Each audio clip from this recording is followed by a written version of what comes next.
नमस्कार आप सबका दिशा एजुकेशन में और मेरा नाम है सुरेंद्र पाल सिंह। आज हम टॉपिक को आगे बढ़ा रहे हैं। रिसर्च प्रॉब्लम पर हम लोग बात कर रहे थे। सेलेक्टिंग अ रिसर्च प्रॉब्लम, सेलेक्टिंग अ रिसर्च प्रॉब्लम, इस पर बात कर रहे थे। और पिछले वीडियो में जो हमने बातें करी थी उसमें हमने बात की थी कि प्रॉब्लम क्या होती है। तो समस्या कोई भी ऐसा प्रश्न या कथन होता है जो दो या दो से अधिक चरों के संबंधों के बारे में प्रश्न करता है।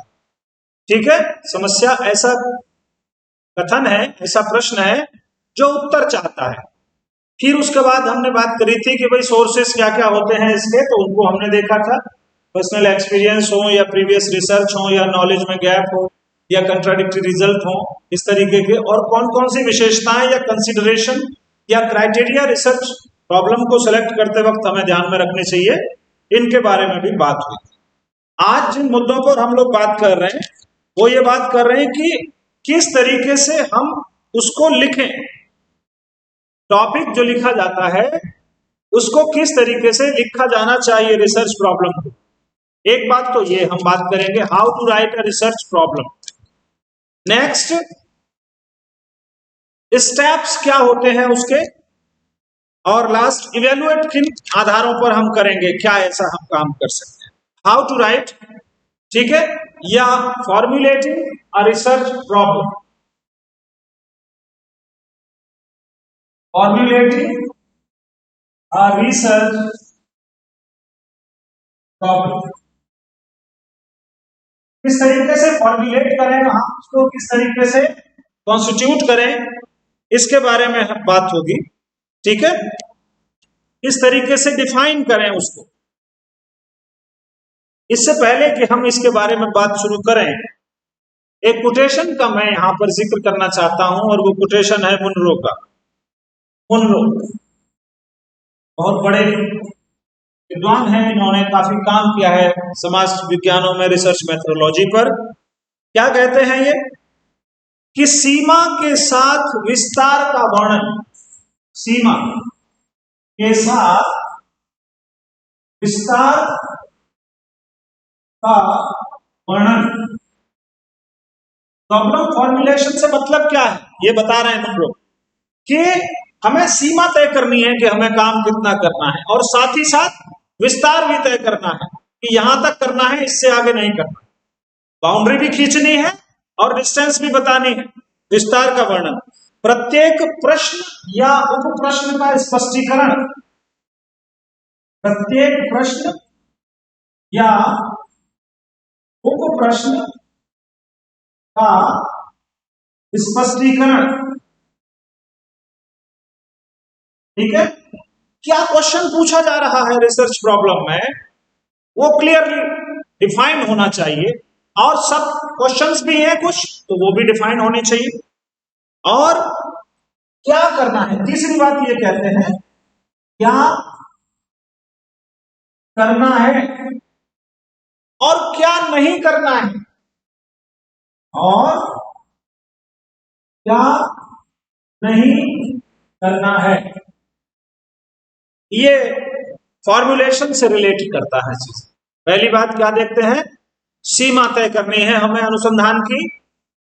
सपोज करिए हम समायोजन पर अनुसंधान कार्य करना चाहते हैं कि जो उच्च शिक्षण संस्थानों में शिक्षक लोग काम कर रहे हैं उनका समायोजन किस प्रकार का है। तो हम सीमा तय करेंगे, किस एरिया के लोग हैं शिक्षक, कितने हमारी पॉपुलेशन है। ये तो रही बात शिक्षकों के बारे में। साथ ही साथ समायोजन से क्या मतलब है उसको भी डिलिमिट करेंगे। समायोजन में कौन कौन सी सब कैटेगरीज शामिल होंगी, पर्सनल, प्रोफेशनल, इमोशनल, वो सब बाउंड्री को हम उसमें तय कर लेंगे। क्वेश्चंस, पहला क्वेश्चन होगा मुख्य प्रश्न के समायोजन। जो उच्च शिक्षण संस्थाओं में कार्यरत शिक्षक है उनके समायोजन की क्या स्थिति है, वो कितने समायोजित हैं, ये सब पहला प्रश्न है। अब फिर सब क्वेश्चंस क्या होंगे? जो समायोजन की सब डायमेंशन होंगी उससे रिलेटेड सब क्वेश्चन होंगे। अच्छा ठीक है, ये समायोजन पर हो गया। उसके बाद पर्सनल समायोजन, व्यक्तिगत समायोजन, व्यवसायिक समायोजन, भावनात्मक समायोजन, इन पर जो प्रश्न होंगे वो उप प्रश्न कहलाएंगे, वो भी स्पष्ट होने चाहिए। और क्या करना है क्या नहीं करना है, करना यही है कि समायोजन का ही हमें अध्ययन करना है, किसी दूसरे वेरिएबल का नहीं करना है। तो ये पहली बात ये बताते हैं मुनरो कि कोई भी प्रॉब्लम जब फॉर्मुलेट की जाती है और उसके स्टेटमेंट को डिफाइन किया जाता है और लिखा जाता है, तो ये चीज ध्यान रखने की होती है तीन: सीमा और विस्तार, प्रश्न और उप प्रश्न, क्या करना है और क्या नहीं करना है। तो अब आगे हम देखेंगे कि किस तरीके से हम डिफाइन करेंगे किसी भी प्रॉब्लम को। फॉर्मुलेशन और डिफाइन भी लिख लेते हैं तो क्लियर हो जाएगा। डिफाइन और formulation of a research problem. तो कुछ बातें हैं जिनका यहां पर ध्यान रखा जाना चाहिए। जैसे पहली बात जो सबसे important, a research problem should not be stated in a title form. Research problem should not be stated in a title form. शीर्षक के रूप में नहीं होना चाहिए, इस बात की मनाही की जाती, ऐसा मत लिखिए। ठीक है, आगे क्या लिखा जाता है? Should not be in a question form. दूसरी बात, should not be in a question form। प्रश्न के रूप में भी नहीं होनी चाहिए, क्योंकि प्रश्न तो प्रश्न हो गया। फॉर्मुलेट करते समय, डिफाइन करते समय प्रश्न के रूप में भी नहीं होना चाहिए और टाइटल के रूप में भी नहीं होना चाहिए। ठीक है, और किस तरीके का नहीं होना चाहिए? अ स्टडी टू शो, इस फॉर्म में भी नहीं होना चाहिए, नहीं, इसकी भी मनाही है। स्टडी टू शो करके लिख देते हैं, ये भी नहीं होना चाहिए, ये भी नहीं कहते। ठीक है, और क्या है? ये तो है निषेधात्मक बातें, जिस तरीके का उसे नहीं होना चाहिए। कौन कौन सी वो चीजें हैं जो होनी चाहिए? Clearly defined. पहली बात तो है कि उसमें स्पष्टता होनी चाहिए कि हम क्या करने जा रहे हैं। दूसरी बात, वो प्रॉब्लम वेरिएबल रिलेशनशिप को जरूर बताए। वेरिएबल रिलेशनशिप की स्टडी से related, study this and that variable, इस तरीके से होना चाहिए। और क्या होना चाहिए? एम्पिरिकल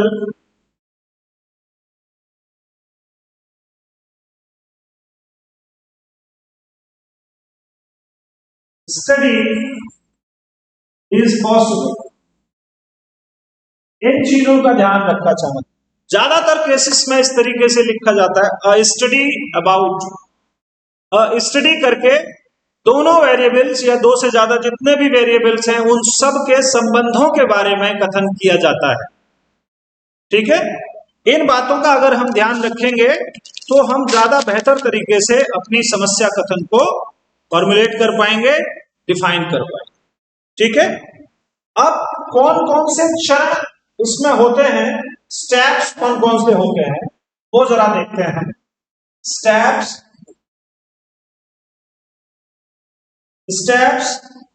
इन फॉर्मुलेटिंग अ रिसर्च प्रॉब्लम। छोटा लिख रहा हूं थोड़ा। इन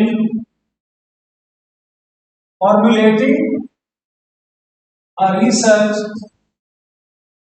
प्रॉब्लम।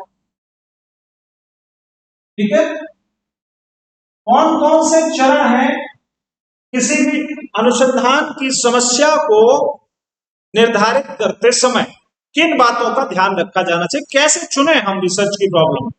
ठीक है, सबसे पहला काम क्या करना चाहिए?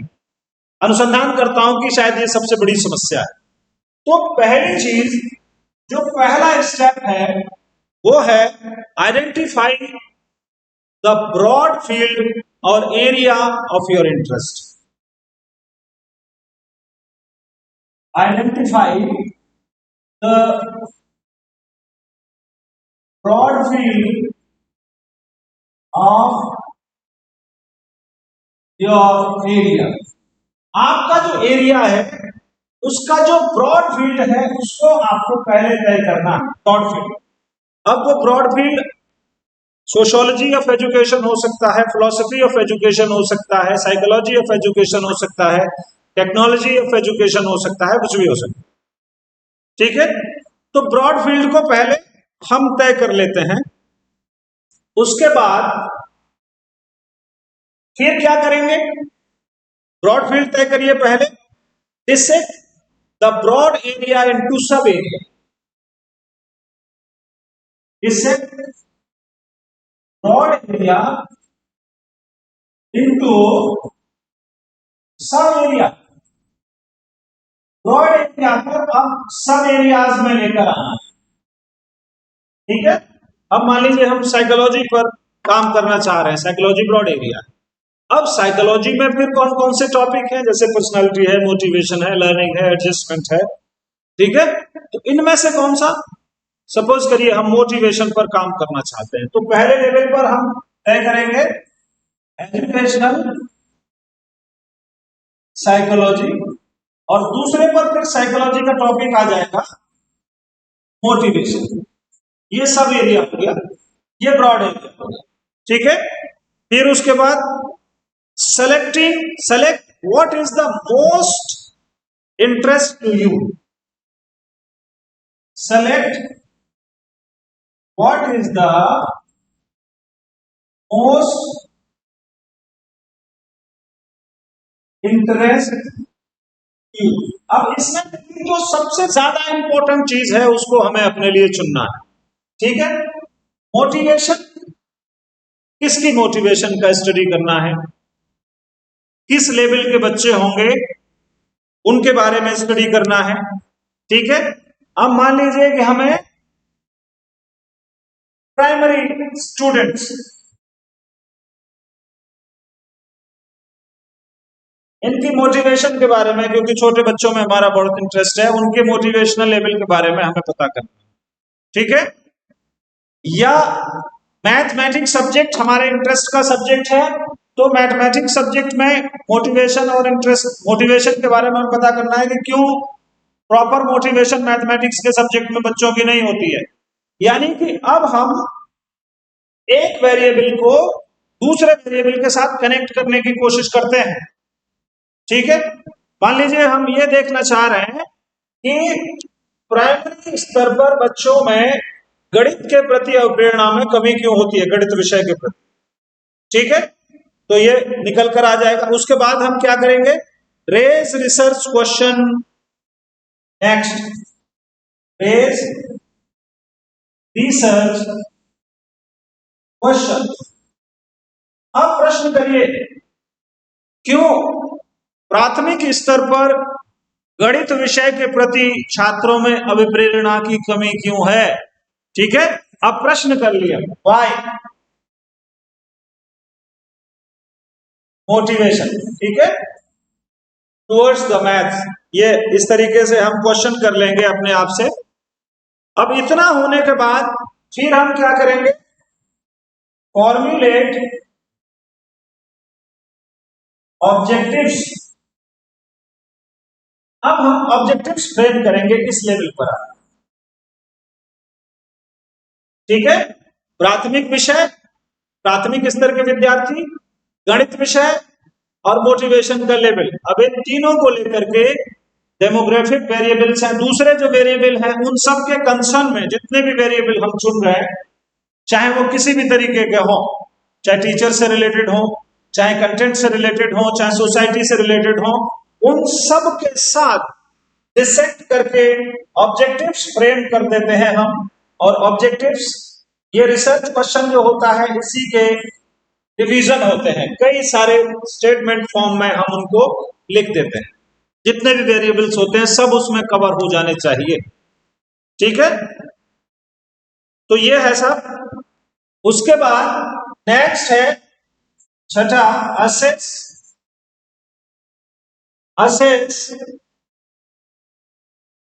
ऑब्जेक्टिव्स। एक बार हम चेक कर लेते हैं ऑब्जेक्टिव्स को,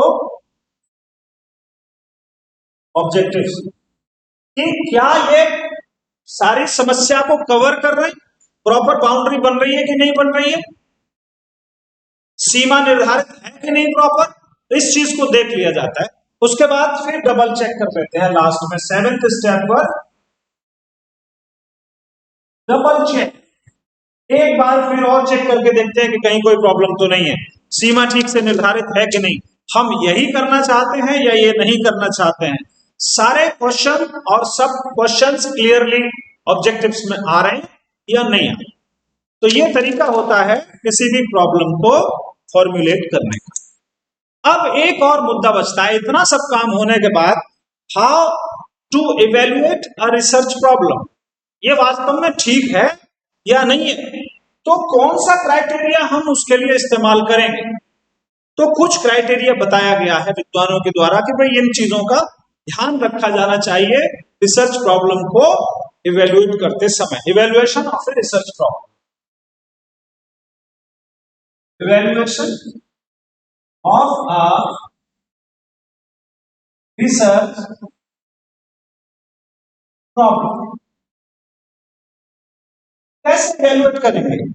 ठीक है, तो कुछ क्राइटेरिया है, कुछ क्वेश्चन अनुसंधानकर्ता को अपने आप से पूछने चाहिए। जब उसने पूरा रिसर्च प्रॉब्लम को फॉर्मुलेट कर लिया, ऑब्जेक्टिव्स बन गए, सब कुछ तैयार हो गया, अब वो कुछ प्रश्न करेगा अपने आप से। ठीक है, क्या प्रश्न करेगा। पहला सवाल जो उसे करना चाहिए अपने आप से, अगर उसका जवाब हाँ में है तो इसका मतलब है प्रॉब्लम ठीक है। क्या होना चाहिए sir, is this problem can be solve through the process of research. Is this problem can be solved through the process of research। क्या अनुसंधान प्रक्रिया के द्वारा इसका समाधान किया जा सकता है या नहीं। मैक्यूबन ने इस बात पे बहुत बल दिया है कि यह समाधान योग्य है भी या नहीं। तो सबसे पहली बात तो यह है, अगर इसका जवाब हाँ में है तो इसका मतलब हमारी प्रॉब्लम ठीक है, उत्तर दिया जा सकता है, वेरी गुड। ठीक, दूसरी बात क्या, दूसरा सवाल क्या करेंगे, is the problem is significant. Is the problem is significant. क्या ये महत्वपूर्ण है जो काम मैं कर रहा हूं, इंपॉर्टेंट है, या ऐसे ही किए जा रहे हैं बस डिग्री के लिए। क्या वास्तव में इसका कुछ कंट्रीब्यूशन होगा, अगर होगा तो ठीक है हमारी। ठीक, नेक्स्ट, इज द प्रॉब्लम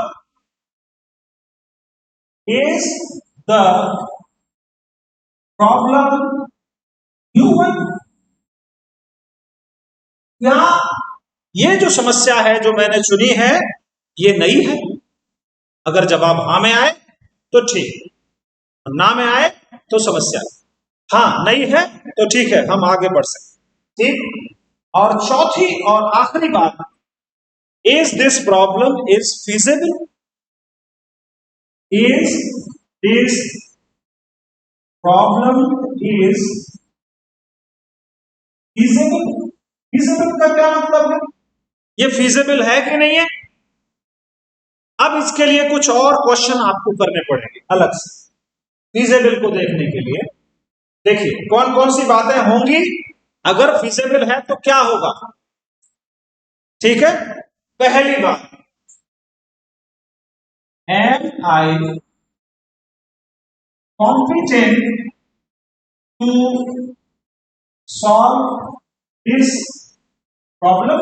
क्या मैं इस समस्या को समाधान करने के लिए सक्षम हूं, ये सवाल फीजिबल का पहला सवाल। ठीक है, next, are pertinent data is available। क्या जो डेटा मुझे चाहिए वो डेटा इससे मिल जाएगा या नहीं मिलेगा, ये फीजेबल की दूसरी बात। तभी फीजेबल माना जाएगा जब डेटा अवेलेबल होगा, तभी प्रॉब्लम फीजेबल मानी जाएगी जब करने वाले में सक्षमता होगी उसको करने की। नेक्स्ट, तीसरी, will I have a financial support. क्या मुझे इसके लिए कुछ फाइनेंशियल सपोर्ट मिलेगा? पैसा कहां से आएगा इसके लिए? अगर कुछ फाइनेंशियल सपोर्ट मिल रहा है इसका मतलब प्रॉब्लम फीजिबल है, नहीं मिल रहा तो मुश्किल है, अपने रिसोर्सेज ही अरेंज करने पड़ेंगे। नेक्स्ट, फीजिबिलिटी के और क्वेश्चन अगला किया जाएगा, will I have enough time.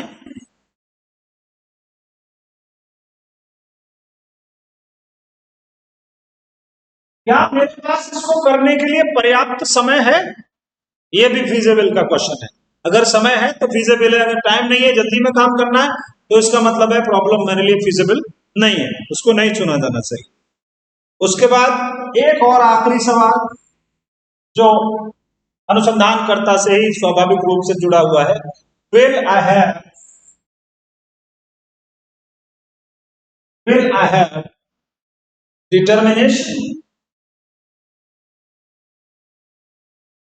क्योंकि रिसर्च वर्क जो है वो काफी पेशेंस का काम है, धीरज का काम है, तो क्या मुझ में उतना डिटर्मिनेशन है कि मैं उस काम को इतने लंबे समय तक कर पाऊंगा? अगर है डिटर्मिनेशन तो समस्या फीजिबल। ठीक है सर, तो ये चार बातें मुख्य रूप से हैं जो समस्या को इवेल्युएट करने के लिए इस्तेमाल की जाती हैं सामान्य रूप से। पहली बात तो उस समस्या का समाधान अनुसंधान प्रक्रिया के द्वारा दिया जा सकता है या नहीं। दूसरी, वो समस्या समाधान जो समस्या है वो सिग्निफिकेंट है या नहीं। तीसरी बात, वो नई है कि नहीं। और चौथी बात, वो फीजिबल है कि नहीं। फीजिबल में आपके पास समय है उसके लिए, आप में कॉम्पिटेंसी है, आप में डिटर्मिनेशन है, फाइनेंशियल सपोर्ट है, ये सारी चीजें इसमें शामिल। तो ये है प्रॉब्लम का एक ब्रीफ इंट्रोडक्शन। उम्मीद करता हूं कि थोड़ा सा आपके लिए यूजफुल होगा। Thank you so much.